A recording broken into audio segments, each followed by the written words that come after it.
After a standout 18 months in the Premier League with Fulham, Antonee Robinson has caught the eye of some of football's biggest clubs, with Manchester United rumoured to be keen on his talents. Known for his blistering pace and solid defensive skills, Robinson has quickly risen to prominence as one of the most exciting left-backs in the league. But is he the answer to Man United's search for a Luke Shaw replacement?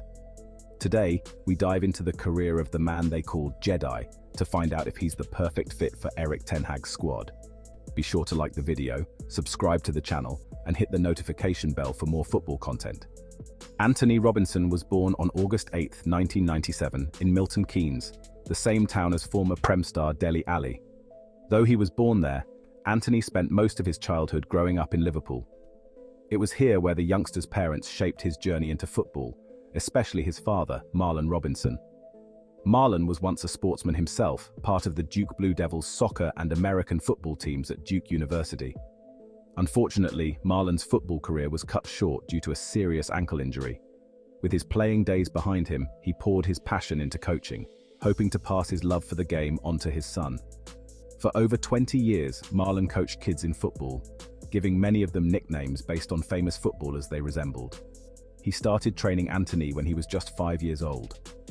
When Marlon put together a team for his son, he asked the boys to pick a nickname. Instead of choosing a name based on a famous player, Antonee chose Jedi because of his love for Star Wars. That nickname stuck with him ever since. Even by the time he moved to Fulham in 2020, where he became part of a squad with a clear goal of returning to the Premier League. By then, he was playing alongside talents like Neco Williams, Nathaniel Chaloba, Fabio Carvalho, and Harry Wilson, and with Alexander Mitrovic leading the attack.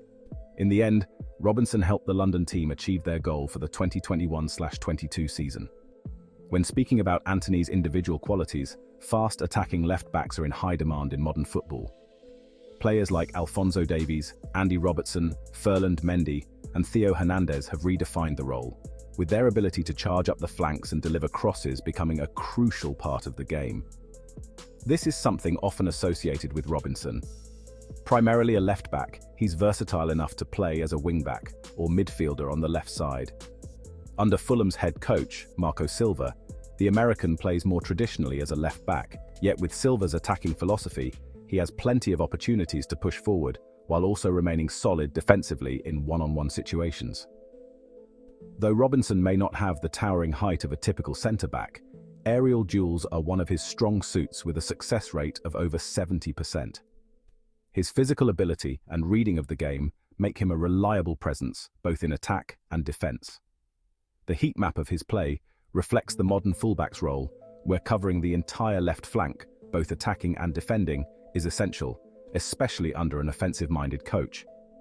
Last season, Robinson has shown great consistency for Fulham, just as he did in the previous year.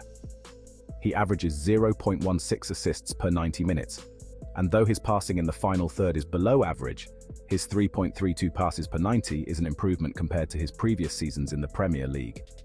The American international also excels in taking on opponents, advancing the ball into the attacking half, and using his pace and strength to fend off challenges while pushing his team forward.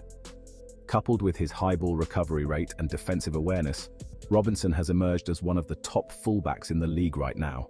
It's no wonder he's emerged as a prime target for Man United. Still, we may have to face competition from Liverpool, who are looking for a replacement for the aging Andy Robertson. Robinson is also an established international, although the fullback's international career has been one that's raised eyebrows for some. When he secured the left-back spot at Bolton in the 2017-18 season, Robinson found himself at a career crossroads, receiving offers from both the USA senior team and England's under-21 squad. Ultimately, he chose the United States, a decision he has never regretted.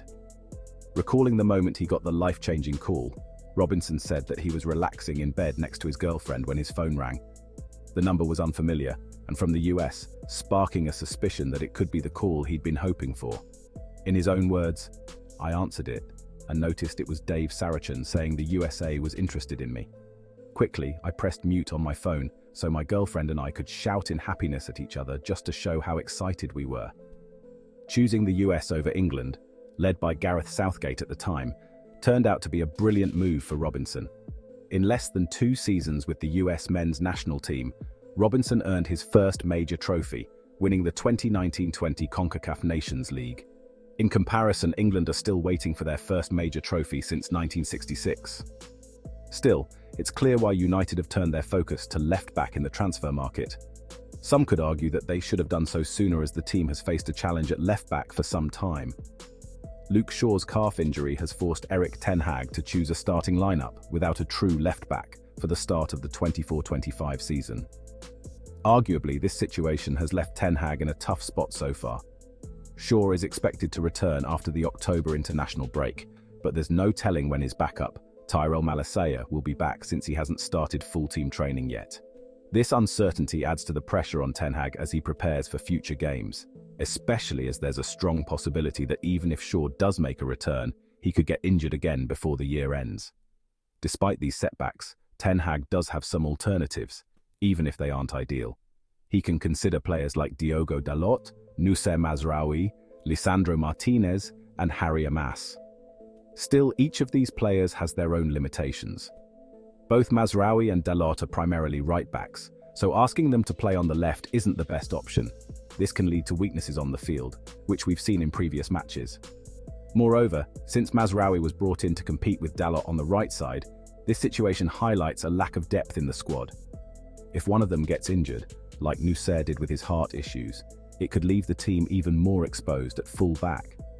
Dalot has stepped up and done a solid job, but he has been caught out of position multiple times since left-back is not his preferred role. Fatigue is also becoming an issue, as he hasn't had a break since November 29, 2023, starting every game since then. That's nearly 11 months of playing every 3 days without a chance to rest. Despite his consistent performances, fans often overlook his efforts. Admittedly, Lisandro Martinez can put in a shift at left-back, amongst other areas of the pitch, but it's clear that Ten Hag isn't keen on that. The Dutchman has exclusively deployed the Argentine on the left side of central defence. It's not clear why, but suggestions are that Erik values the balance that Lisandro brings at the centre of the pitch. So much so that he's previously opted to play Lindelof and Evans at left-back before even considering Martinez, even though the Argentine is arguably more suited in that position than his teammates. As for Harry Amas, many fans are eager to see him play more, and it's no surprise considering his stellar performances during pre-season. Still, questions remain about whether he's ready for the demands of the Premier League. Some reports suggest that Ten Hag is worried about his physicality, but others are hopeful that he might get a chance after the international break. Whatever the case may be, Ten Hag hasn't played him yet, likely for good reason. It's risky to throw a young player into a challenging situation, especially when the team is struggling to find form. All in all, it seems as though signing a left-back, like Antonee Robinson, is a must for the January transfer window. Not only to bring squad depth for a very weak position, but also to bring balance. But what do you think?